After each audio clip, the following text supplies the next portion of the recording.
YS Sharmila Congress పార్టీలో చేరేందుకు సిద్ధమయ్యారు. వైఎస్ రాజశేఖర్ రెడ్డి చనిపోయాక సోనియా పైన, కాంగ్రెస్ పైన జగన్తో పాటు షర్మిల కూడా విమర్శలు చేశారు. అన్నీ మర్చిపోయి షర్మిలను పార్టీలోకి తీసుకోవాలని కాంగ్రెస్ హైకమాండ్ నిర్ణయించింది. అయితే ఇక్కడ షర్మిల ఎంత బలంగా నిలబడతారన్న దానిపై అనేక అనుమానాలు ఉన్నాయి. ఎందుకంటే షర్మిల పార్టీ పెట్టింది రాజకీయంగా నిలదొక్కుకోవడం కన్నా ఆస్తుల పంచాయతీని తేల్చుకోవడానికన్న అభిప్రాయం ఉండటమే కారణం. తెలంగాణలో పోటీకి వెనకడుగు వేసినట్లుగా ఏపీలో తన పంతం నెరవేరిందని మధ్యలోనే కాడి పడేస్తే కాంగ్రెస్ పరిస్థితి రెంటికి చెడ్డ రేవడవుతుంది. వైఎస్ షర్మిల ఎందుకు రాజకీయాల్లోకి వచ్చారు అంటే ఏకగ్రీవంగా అందరూ చెప్పే సమాధానం అన్న జగన్తో విభేదాలు. ప్రజలకు సంబంధం లేని సొంత అజెండాతో పార్టీ పెట్టుకుంటే తమ డిమాండ్ నెరవేరగానే మధ్యలో రాజకీయాలకు గుడ్ బై చెప్తారు.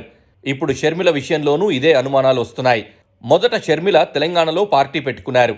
అది రాజకీయంగా పెద్ద బ్లండర్ అని, కనీస ఆలోచన ఉన్న వాళ్ళు ఎవరూ కూడా అలాంటి పని చేయరని అప్పట్లో చెప్పుకున్నారు. కానీ షర్మిల పార్టీ పెట్టారు, పాదయాత్ర చేశారు, తాను సీఎం అవుతానని ఛాలెంజ్లు చేశారు. చివరకు పోటీ చేసే పరిస్థితి కూడా లేదని తెలుసుకొని వెనక్కు తగ్గారు. కాంగ్రెస్ పార్టీ ఏపీ వ్యవహారాల ఆఫర్ ఇవ్వడంతో అంగీకరించారు.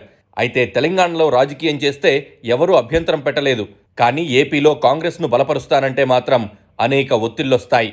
ముఖ్యంగా కుటుంబం నుంచి ఆమెపై వచ్చే ఒత్తిళ్లు చాలా ఎక్కువగా ఉంటాయి. ఆంధ్రప్రదేశ్లో కాంగ్రెస్ పార్టీ బలహీనపడడానికి కారణం అందరూ అనుకుంటున్నట్లుగానే రాష్ట్ర విభజన కాదు.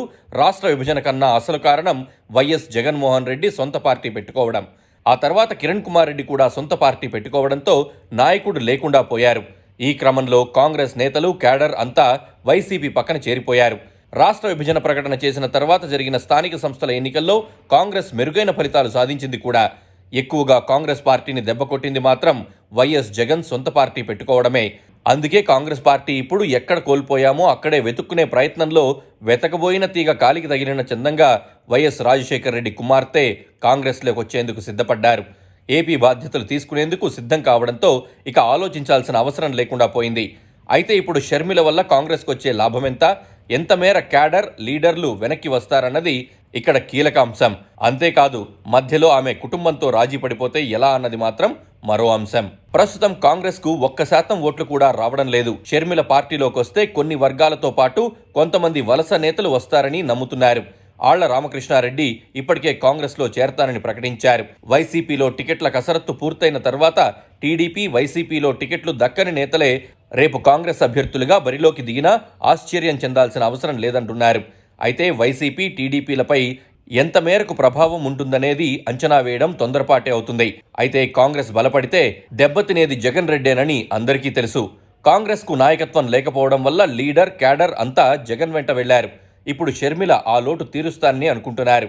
అలాంటప్పుడు వైసీపీ క్యాడర్ మళ్లీ కాంగ్రెస్ వైపు చూస్తుంది. ఇలాంటి పరిస్థితుల్లో వైఎస్ జగన్ చూస్తూ ఉండిపోరు. వైఎస్ షర్మిలతో రాజీకి జగన్ ఇప్పటి నుంచే ప్రయత్నిస్తున్నారని చెబుతున్నారు.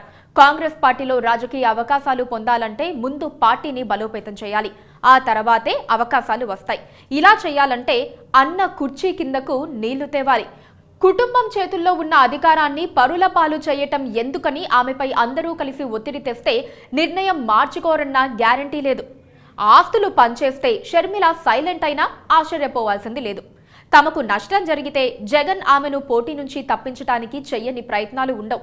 ఆమె ఏ కారణంతో విభేదించారో అన్ని షరతులు ఒప్పుకొని అయినా పోటీ నుంచి విరమింప చేయాలనుకుంటే కాంగ్రెస్ను మళ్లీ చావు దెబ్బ కొట్టాలనుకుంటారు.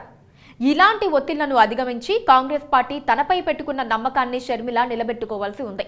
ఒకవేళ షర్మిల మధ్యలో హ్యాండ్ ఇస్తే కాంగ్రెస్ పార్టీకి వైఎస్ ఫ్యామిలీ భయంకరమైన దెబ్బను రెండోసారి కొట్టినట్లవుతుంది.